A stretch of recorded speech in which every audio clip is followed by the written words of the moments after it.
여러분 안녕하십니까. 긴 장마 끝에 코로나가 다시 찾아왔습니다. 이번 고비를 넘지 못하면 각국이 겪고 있는 재유행으로 들어설 수 있는 절체절명의 순간이다. 총리의 어제 호소였습니다. 모두가 지금 정신 바짝 차려야겠습니다. 코로나 긴급 진단해보겠습니다. 정부 여당에 대한 민심 위반이 심상치 않습니다. 최저치로 떨어진 대통령 지지율이 앞으로 국정 운영과 여야 간 대결 구도, 내년 서울시장, 부산시장 선거, 그리고 내후년 대선에 어떤 영향을 끼칠지 짚어보겠습니다. 먼저 빅데이터 분석에서 확인된 지난주 주요 이슈부터 보시겠습니다.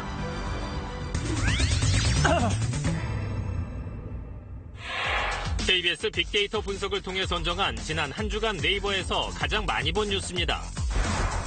정치 분야입니다. 집중호우 피해가 잇따르면서 이명박 정부의 4대강 사업이 정치권에 다시 소환돼 홍수 예방 효과 여부를 놓고 논쟁이 벌어지고 있다는 기사입니다.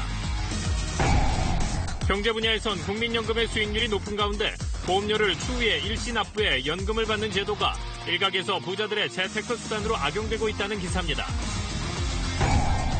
사회 분야에선 작가 기안84의 웹툰이 여성 혐오 논란에 휩싸였다는 기사입니다. 연재 중단을 요구하는 청와대 청원에 이어 예능 프로 하차 요구가 잇따르자 작가 측은 일부 내용을 수정하고 사과했습니다.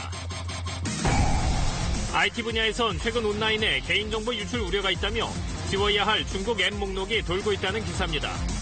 해당 기업은 중국 정부는 한국 이용자 개인정보에 접근할 권한이 없다고 밝혔습니다.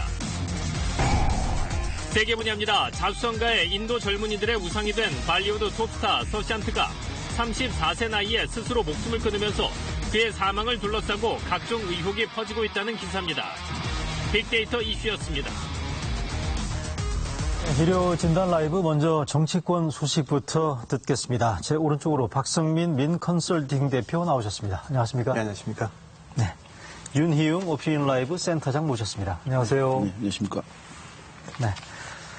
네, 먼저 대통령 지지율 하락, 여당 지지율 하락, 그리고 그 이면에 숨겨진 얘기와 더불어서 앞으로 정치 변수 등을 자세하게 분석해보는 시간을 갖도록 하겠습니다.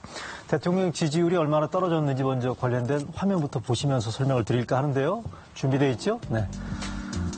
네, 갤럽 여론조사 결과인데요.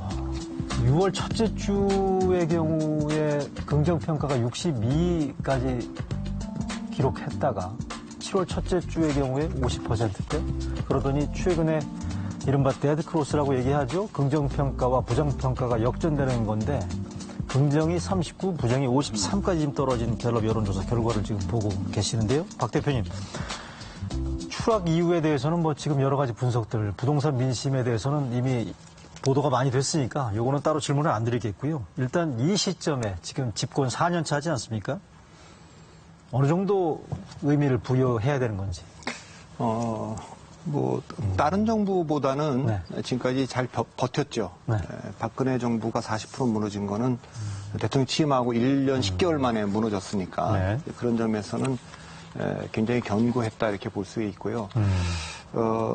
데드크로스라는 말을 가끔 쓰는데 긍정, 부정 평가가 뒤바뀐 걸 말하는데 저는 그거는 그렇게 크게 의미가 있다고 보지는 않아요. 대통령 지지율이, 문재인 대통령 지지율이 40%가 붕괴하면 그건 1차 위기로 봐야 되겠다. 제가 작년부터 그런 얘기를 했는데 그 이유는 문재인 대통령이 대선에서 얻은 득표가 41.08% 아닙니까? 그렇죠. 네. 그러니까 40% 밑으로 내려간다는 거는 찍었던 사람들 중에도 이탈자가 생기는 거기 때문에 그건 이제 의미가 있는 숫자다.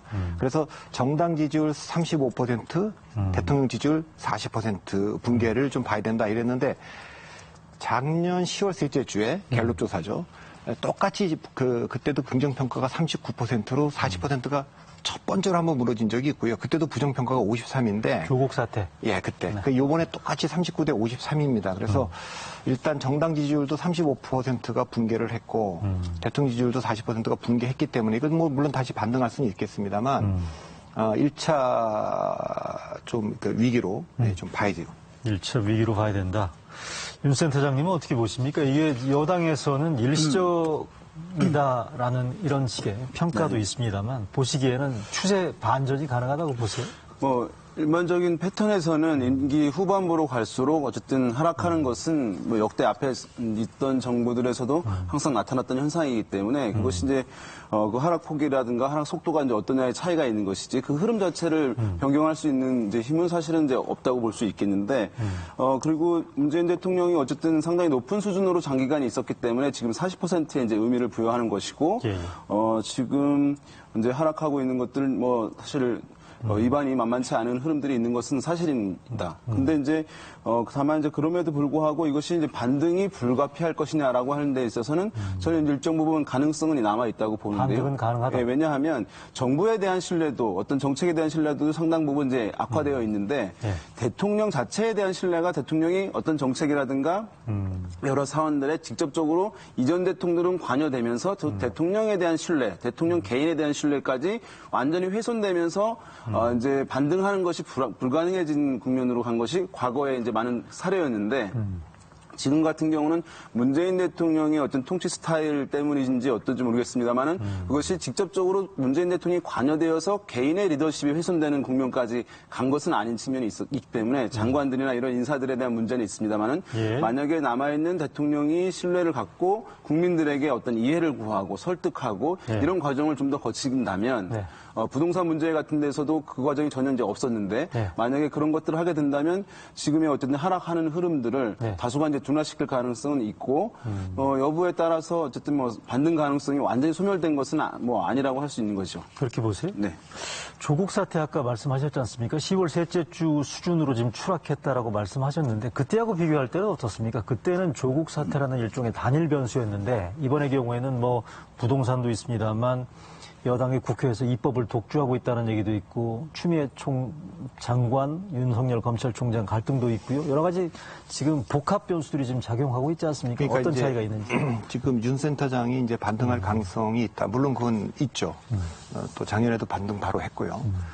그런데 정치에서 이제 국민들이 또 대중들이 대통령이나 정당에 대한 평가를 할 때는 이슈나 정책보다는 그 이슈나 정책을 다루는 태도를 더 중요하게 봅니다. 그러니까 실제로 이게 문제가 있는데 대통령이 인사가 됐든 또 정적인 뭐 사과가 됐든 뭐 이런 거를 기대하고 있는데 지금 그게 안 되고 있기 때문에 지금 중도층이 이탈하고 있는 거거든요. 그러니까 그런 면에서 보면 작년보다 좀 더 심각해 보이고요.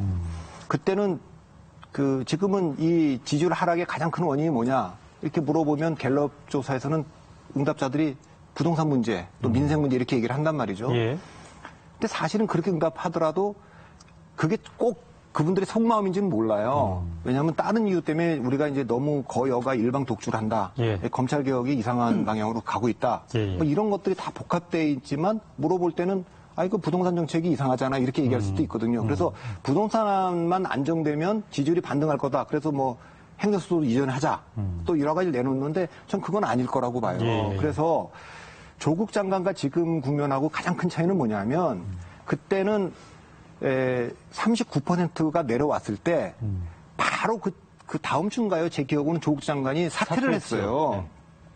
그래서 지금도 보면 청와대가 이렇게 그 국정 난맥이 있는데 쇄신을 좀 해주길 바란다는 국민적 요구가 있으면 대통령이 신호를 보내야 되는데 지금 정부에는 지금 뭐 추미애 법무부 장관이라든가 뭐 김현미 국토부 장관을 지금 계속 신뢰를 보이고 있지 않습니까? 그다음에 지금 청와대도 비서실장을 유임시키고 나머지 지금 그 밑에 있는 수석들을 바꿨잖아요. 그러니까 이런 태도에 대한 실망이 있기 때문에 아까 이제 윤 센터장은 대통령의 태도에 대한 그 불신까지 간 건 아니라고 얘기했지만 저는 지금 그 이슈나 정책보다도 대통령이 이 문제를 다루는 태도 여기에 대한 그 불신과 부정적 평가가 지금 늘어나고 있기 때문에 그때보다는 좀 더 심각하다고 봅니다. 자, 그러니까 방금 박성민 대표께서 언급한 이 이슈를 다루는 태도와 연결지어서 볼 수 있는 대통령 발언을 일단 먼저 보신 뒤에 조금 더 얘기를 더 들어보겠습니다. 이와 같은 종합대책의 효과가 서서히 나타나고 있습니다. 과열 현상을 빚던 주택시장이 안정화되고 집값 상승세가 진정되는 양상을 보이기 시작했습니다. 앞으로 대책의 효과가 본격화되면 이런 추세가 더욱 가속화되리라 기대합니다. 센터장님, 네. 박성민 대표가 언급한 이 이슈를 다루는 태도가 아마 민심에 실제로 더 크게 영향을 미쳤을 수도 있다라는 그런 분석이었거든요. 대통령이 지금 언급한 걸 보면 이번 주 초에 대통령 수석보좌관 회의에서 나왔던 주 발언이지 않습니까? 네. 경제라는 게 심리이기 때문에 아마 국민들을 안심시키기 위해서 저 얘기를 한 것 같아요. 네. 더 안 오르니까 너무 걱정하지 말라 이런 것 같은데 여론의 반응은 근데 그게 아니고 이 집값이 많이 떨어져도 지금 시원찮을 판에 대통령이 집값이 진정된다라고 얘기를 하고 있으니까 오히려 이 부분들에 대해서 여론이 좋지 않게 반응했던 게 아닌가라는 분석이 있거든요. 어떻게 보세요? 예, 그러니까 행정에 여러 가지 이제 분야들이 있을 텐데 특성들이 다른데 기본적인 웬만한 행정들은 이제 결정하고 시행하면 끝나는 것들이거든요. 뭐 복지라든가 어떤 시혜를 주는 것들을. 그런데 어떤 것들은 이제 국민들이 참여해야지 되는 것들이 있어요. 이제 환경 같은 것들이 이제 그런 것 같습니다. 그렇죠. 예, 그런데 국민들이나 시장이 신뢰해야지만 작동하는 행정 분야가 있는데 그게 바로 이제 이 부동산 같은 경제와 관련된 사안들입니다. 국가가 이제 규제 정책을 부동산 관련해서 할 때 이것이 이렇게 진행될 것이다. 이런 효과를 의도한 대로 낼 것이다라고 하는 믿음이 형성되어야 그 정책의 효과가 이제 발생하게 되는 것인데 대표적인 것이 이 부동산인데 지금까지는 보면 부동산의 정책에 대한 정부 신뢰가 이제 없었기 때문에 그러니까 최근에 나온 조사 중에 어떤 게 있냐면 다주택자의 종부세를 강화하는 것에 대해서 어떻게 생각하십니까라고 물었더니만 반대가 절반가량 되는 거예요.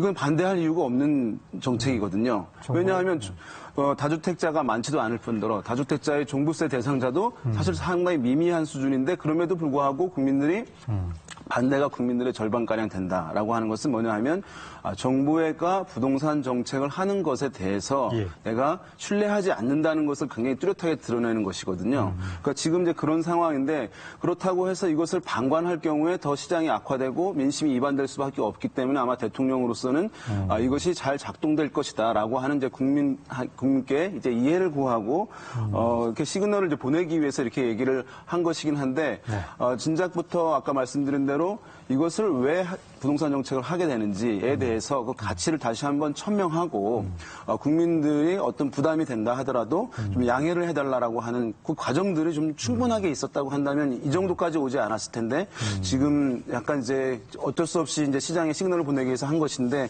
좀 그런 아쉬운 부분은 있다고 할 수 있겠죠. 네, 그럼 박 대표님 정책을 다루는 태도, 부동산 민심을 다루는 태도 부분들을 아까 지적해 주셨지 않습니까? 자, 그러면 실제로 부동산 시장이 조만간에 단기간에 이를테면 안정이 되고 여당 의원들의 지금 최근의 발언에 따라서 대책의 효과가 뭐 빠르면 이달 말 다음 달 초에 나타날 수도 있고 연말 가까이 부동산 시장이 안정이 되면 모를까. 만약에 이 부분들이 정부 여당 기대대로 안 된다면 내년 재보선 그러니까 서울시장, 부산시장 선거에도 영향을 미친다고 보는 게 맞겠죠. 예, 그거는 뭐, 박원순 시장 사망 이후에 여론조사를 했을 때 갤럽에서도 내년엔 서울시장은 뭐, 야당을 찍겠다. 이 여론이 높았는데 특히 선거가 치러지는 서울하고 부산은 훨씬 더 격차가 컸기 때문에 그 뒤에 이 부동산 문제가 더 악화됐기 때문에 더 벌어져 있을 거라고 보기 때문에 그건 뭐, 그럴 것 같고요. 다만 이제 이런 것 같습니다. 이 정부 초기에 그 청와대 정책실장, 그때 장하성 실장을 포함한 또 뭐 여러분들이 언제 정도 되면 경제가 좋아질 거다. 뭐 언제 되면 뭐가 성과 나타나. 이랬는데 사실 안 됐잖아요. 그리고 한반도 이슈도 완전한 비핵화가 이제 곧 될 거다. 이렇게 했는데 안 됐잖아요. 일자리 전광판 만들고 일자리 수송 만들고 일자리가 늘어날 거라 그러는데 잘 안 됐잖아요. 그래서 정치개혁은 사실은 완전히 이제 코미디로 끝나지 않았습니까? 연동형 비례대표제가. 검찰개혁은 지금 뭐 거의 산으로 간 상황이고. 그러니까 그런 레가시가 없는 상황에서 유일하게 지금 뭐 잘했다라고 하는 게 이제 그 코로나 대응이거든요. 근데 코로나도 지금 이제 뭐 보면 최근래에 갑자기 뭐 세 자리 숫자로 늘어나고 있고. 조짐이 안 좋습니다. 그런 상태인데 대통령께서 이거 지금 연휴를 만들어서 사실은 이제 경기도 부양해대고 하는 그런 입장이기 때문에 이제 이것마저도 사실 조금 이제 뚫리게 되면 확산되면 우려할 정도까지 가게 되면 여론도 안 좋아질 수가 있죠. 알겠습니다. 관련해서 여론이 지금 흐름이 내년 서울시장, 부산시장 재보선에 대한 언급도 있었습니다만 최근에 나온 여론조사 가운데 또 주목해야 될 게 줄곧 정부 여당 안정론, 힘을 실어줘야 된다는 안정론이 우세했던 게 최근 들어서는 다시 심판론이 우세하는 쪽으로 역전되는 양상이 있었는데 관련된 화면 준비되어 있습니까? 네. 차기 대통령 선거 전망이라고 돼 있죠. 야당 후보를 당선시켜야 된다는 게 45고요. 여당 후보를 당선시켜야 된다는 게 41인데 윤 센터장님. 네. 45세 41로 지금 심판론과 안정론이 지금 역전된 이런 현상인데 이것도 추세 전환의 조짐이 보이는 겁니까? 아니면 선거 때 늘 있었던 뭐 일종의 출렁거리는 여론이라고 봐야 되는 겁니까? 되게 죄송합니다. 야당이 물어내 드시죠. 네, 프리미엄을 이제 갖게 됩니다. 네. 이제 어쨌든 정부가 여러 가지 이제 결정을 하게 되잖아요. 그러면은 이제 반대나 실망자들이 이제 많아질 수밖에 없는 것이고 야당은 이제 정책 결정을 직접 하는 것은 아니기 때문에 그런 문제가 발생하는 것에 대해서 정부에 대한 비판을 하게 되기 때문에 그 실망자들, 정부 정책 결정으로부터 발생하는 실망자나 피해자들은 이제 야당을 지지하게 되는 이런 현상들이 있기 때문에 이런 흐름들은 이제 상당히 일반적인 흐름이라고 할 수 있습니다만은 다만 주목되는 것은 이제 그동안 야당이 탄핵 이후에 이렇게 여권으로부터의 반사 이익을, 반사 효과를 받아 담을 수도 없을 정도로 탄력도가 상실돼 있던 상황이었던 것이거든요. 아하. 그런데 지금 정부 여당의 실정에 대해서 또 실망으로 인한 반사 효과가 이제 야당한테 담겨질 수 있는 반응도가 살아나고 있는 그런 상황이라는 점. 그리고 거기에 따라서 어쨌든 수치 자체도 지금 상당히 빠르게 그런 이제 정부 여당에 대해서 견제 심리가 또는 심판 심리가 높아지고 있다는 점. 이것은 상당히 주목되는 것이라고 할 수 있겠고요. 그래서 이렇게 되게 되면 내년 이제 선거라든가 이후에 이제 특히 내년 이제 아까 말씀하신 4월 선거 같은 경우는 재보궐선거잖아요. 재보궐선거는 휴일에 치러지는 선거가 아니거든요. 그러면 투표율이 제약이 됩니다. 휴일에 치러지는 선거에 비해서. 근데 보수 성향이 강한 50대 또는 60대 이상의 고령층 같은 경우는 그것이 뭐 휴일이든 휴일이 아니든 간에 투표 참여가 상당히 안정적으로 고정적으로 나오게 되는 흐름들을 보여요. 그래서 역대 선거에서도 보면 재보궐선거에서는 이제 보수 정당이 이제 유리한 성과를 내는 경우들이 제법 많이 있었던 이유가 이제 거기에 있는 것인데요. 거기에 어쨌든 부동산 이슈라는 지역들 영향을 받을 수밖에 없는 것인데 지금 이제 대권과 관련해가지고 문제는 뭐냐 하면 야당 내부에 있는 대권 주자가 부재하다는 점입니다. 그러니까 뭐냐 하면 지금 이제 보게 되면 뭐 윤석열 총장도 얘기하고 안철수 대표, 홍준표 뭐 의원 얘기하는데 지금 다 미래통합당 내부에 있는 인물이 아니에요. 최근 나온 조사 결과에 이제 야권의 1, 2, 3위를 보게 되면 그러니까 이제 당 내에 얼마나 대통령과 대척점에 설 수 있는 인물, 그다음에 이런 정부 여당의 견제 심리를 모아 담을 수 있는 인물, 경쟁력 인물 이것을 야당이 이제 추가적으로 만들 수 있느냐, 확보할 수 있느냐 여부에 따라서 이런 여론들이 더 이제 커질 가능성도 배제할 수는 없다고 보죠. 말씀하시죠. 저거는 이제 두 가지 우리가 지표를 봐야 되는데요. 정권이 이제 위기에 빠질 때는 그 두 가지 지표가 나타납니다. 정권 교체에 동의하느냐, 이 여론이 50%를 넘어야 됩니다. 근데 지금 아까 이제 45% 다음에 날 야당 찍을 겁니다. 그러니까 여당 41%니까 아직은 그렇게 큰 위기는 아니지만 어쨌든 역전이 된 거 아닙니까? 지난번에 총선 때 보면은 뭐 압도적으로 여당도 안정론이 높았죠. 그런 거에 비하면 일단은 그 정권 교체에 동의한다는 여론이 50%를 넘고 두 번째, 그보다 더 중요한 건데 야당이 대안이냐 이렇게 물어봤을 때 거기 동의하는 여론도 50%를 넘어야 됩니다. 근데 현재로는 정권 교체 동의하는 여론이 50%까지는 아직 안 됐고 야당이 대안이냐라는 데도 지금 조사가 되지는 않았지만 그동안 줄곧 비호감도가 높았던 것으로 보아서 좀 전에 말한 대로 대선 주자들도 지금 좀 약하고 하니까 그건 아닙니다. 그러나 저 지표가 계속 변해서 둘 다 50%를 넘으면 그거는 뭐 아주 큰 이기죠. 그러면 야당이 대안이어야 되느냐와 감이 있는 이거는 좀 전혀 별개의 문제잖아요. 지금 관련해서 대선 주자 여론조사 관련된 화면 준비되어 있습니까? 네, 자 차기 대선 주자 선호도인데요. 이거는 뭐 지금 다시 얘기를 이어가야 될 것 같습니다. 최근에 있었던 이낙연 전 총리가 1위 자리를 이재명 경기지사한테 내준 부분들이 의미가 있다는 거고 두 분 전문가께서 방금 언급했던 야당 주자가 과연 안 보인다라는 부분들인데 저 보시는 것처럼 윤석열 검찰총장이 지금 당적을 갖고 있지도 않습니다만 야당이 미는 야당 지지자들이 지금 선호하는 주자 가운데 제일 높은 건데 이재명 19, 이낙연 17인데 윤석열 검찰총장이 지금 9가 지금 나오고 있던 이런 상황이란 말이죠. 지금 저걸 보면 그 방금 박성민 대표께서 언급했던 야당에 지금 사람이 없다라는 거 아니겠어요? 네. 결국 그렇게 되면 확실한 후보가 안 보인다는 거 아니겠어요? 네. 그러면 지금 보면 김종인 비대위원장이 누군가를 지금 준비하고 있다, 밀고 있다 이런 얘기들이 나오고 있긴 합니다만 이것도 좀 시기를 두고 지켜봐야 될 대목입니까? 어떻게 보십니까? 그렇죠. 지금 사실은 우리나라 국민들의 역동성을 뭐 바탕으로 보자면 누구 이제 특정 인물을 이제 인위적으로 기획적으로 이제 띄우는 것이 쉬운 일이 아닙니다. 특히 이제 진보 진영에서는 이것이 일정 부분 빠르게 일어날 수 있습니다. 왜냐하면 상대적으로 정보 습득력인 젊은 층들이 강한 편이라고 할 수 있는데, 그러나 이제 고령층의 보수 성향층 같은 경우는 어떤 인물을 우리 인물이다라고 받아들이는 데까지는 좀 시간이 좀 많이 소요되는 측면이 있거든요. 예. 그래서 지금 김종인 위원장이 외부에 누가 있다라고 해서 어떤 사람을 점지해두고 있다라고 하는 것이 실제로 이제 현실화되기는 저는 쉽지 않아 보이는데, 지금 어쨌든 윤석열 총장이 있으니까 뭐 당내 이제 들어올 가능성도 배제할 수는 없는 것이죠. 예. 제가 봤을 때는 다만 이제 지금 보면은 이것이 윤석열 총장이 존재하고 있잖아요. 한 10% 내외의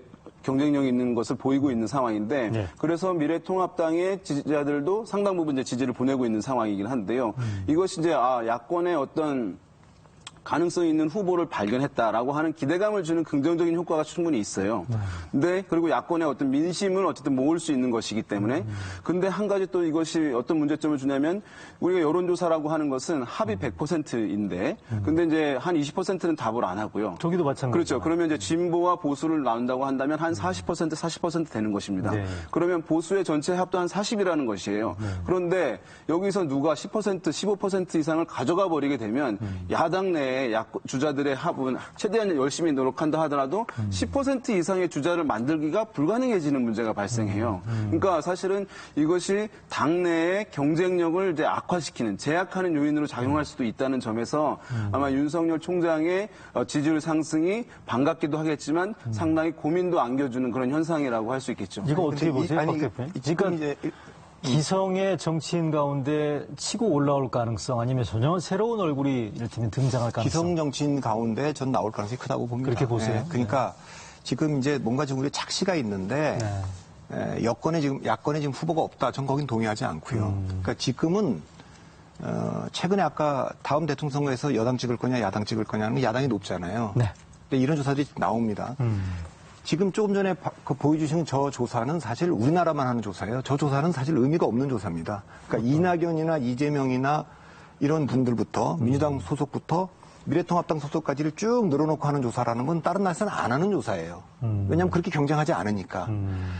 미국 같은 경우는 이렇게 하죠. 민주당 따로 공화당 따로 하는 겁니다. 민주당 후보군 공화당 따로. 그리고 각 정당의 1등 후보를 그 가상대결을 붙여보는 거죠. 예. 자, 그러면 만일에 저 조사도 민주당 후보군하고 그 야권 후보를 분리해서 했다면 이낙연 후보가 더 높이 나올 수가 있습니다. 왜냐하면 지금 이번에 갤럽이 발표한 조사에 보면 미래통합당 지지자 중에 10%가 이재명 후보를 지지한다고 얘기한 거거든요. 그렇게 돼 있죠. 이렇게 대척점에 지금 가 있는 거기 때문에 그래서 이제 저 조사는 그런 의미는 사실 지금 없고 중도 보수가 윤석열을 지지한다거나 이재명을 지지한다고 얘기할 때 우리는 문재인 대통령이 싫어요. 우리는 추미애 장관이 싫어요라는 의사를 표명하는 시간이기 때문에 그런 것이지 저게 지지율을 보여주는 건 아니거든요. 그러네요. 그러니까 지금 주목해보는 거는 제가 아까 이제 대통령 지지율 40%하고 정당 지지율 35%를 1차 위기로 보고 진짜 위기는 대통령 지지율이 35%가 붕괴하고 정당 지지율이 30%가 붕괴하는 건데 이건 뭐하고 연동되어 있냐면 호남하고 연동되어 있습니다.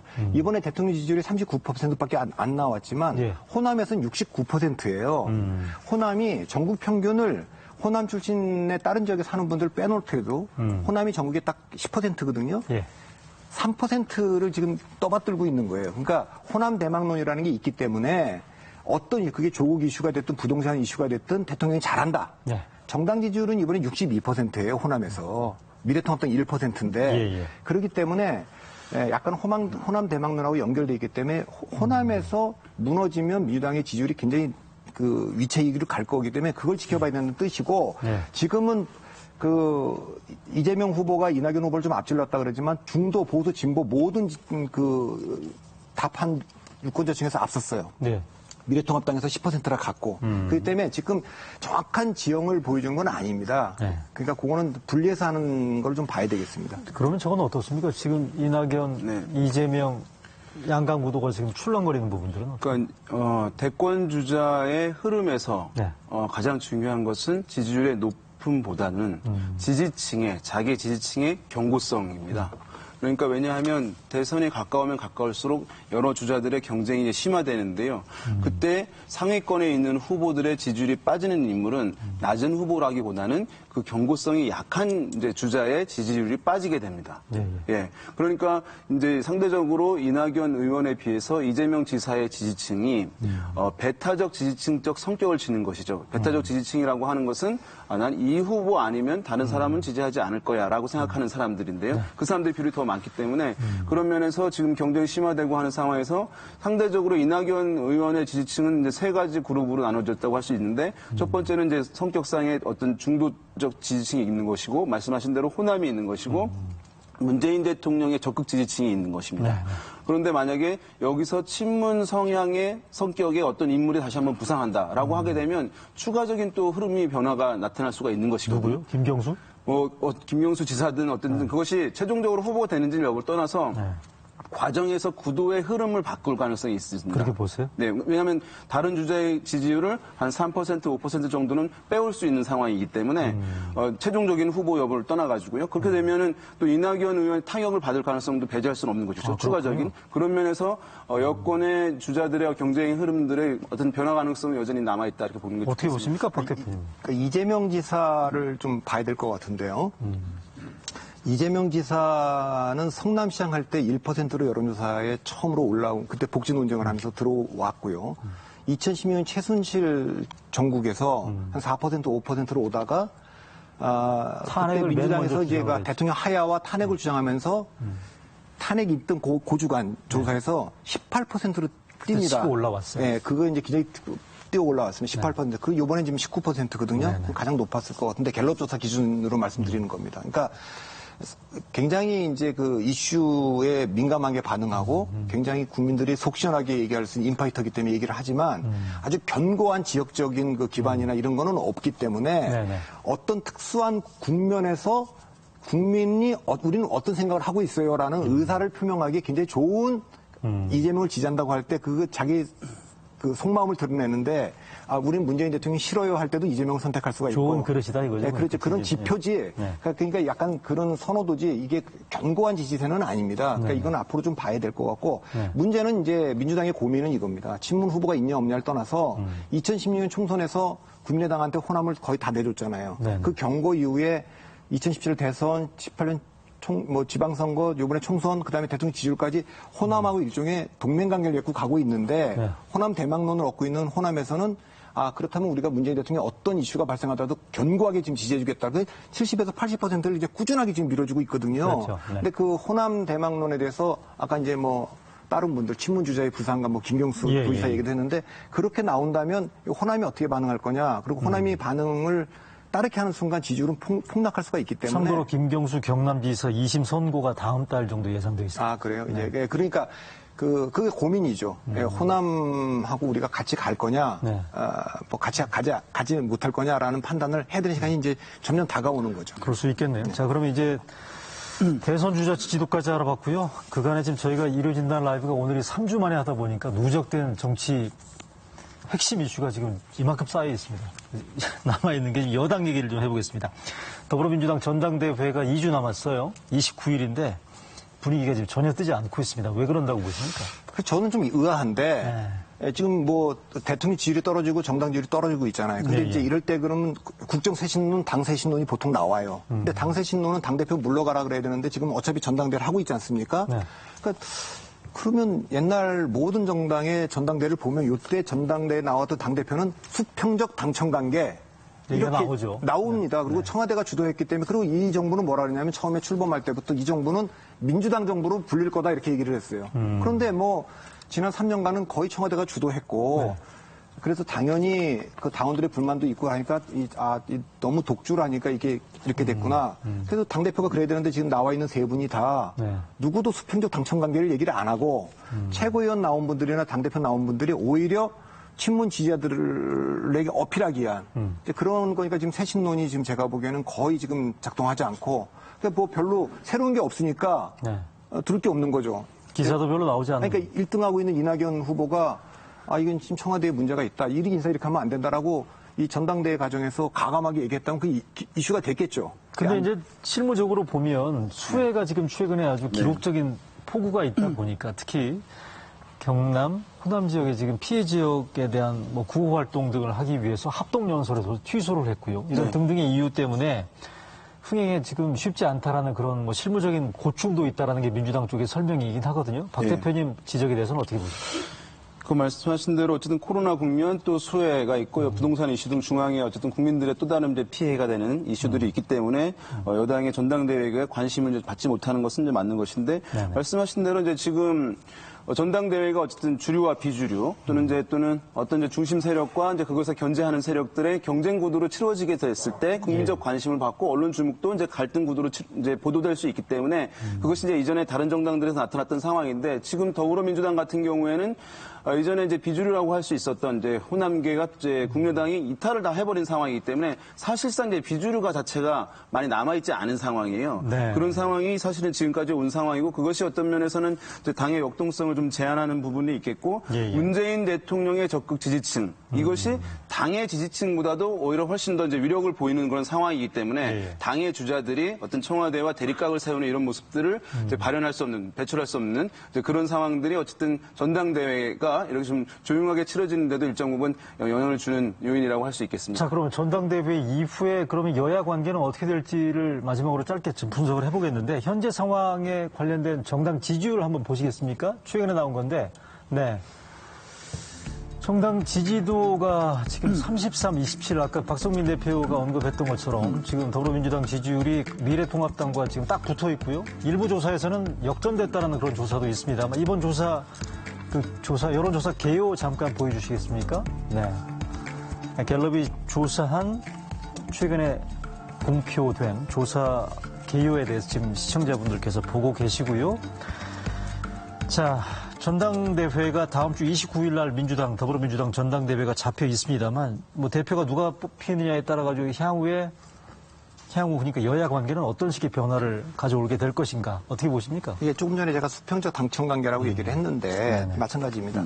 대통령 지지율이 뭐 40% 정도를 유지하고 있고, 국회 선거에서 압승을 했는데, 이낙연 의원이 7개월짜리 당대표를 하겠다고 선언한 거는,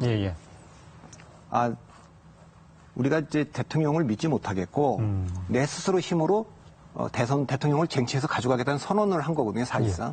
이런 상황에서 당대표가 되면, 청와대가 하라는 대로 계속 그냥 뭐 허수아비 대표를 하면, 그럼 뭐 바보가 되는 거고, 그 다음에 이제 그 이슈마다 이제 목소리를 내면, 이제 지금 이낙연 대표는 당대표가 되면 좀 목소리를 낼 것처럼 얘기를 암시를 하고 있지 않습니까? 그렇게 얘기하고 있죠. 그러면 이제 그 당청 간에 이제 갈등도 되고, 또 친문지하로부터 공격도 받고 이렇게 될 거 아닙니까?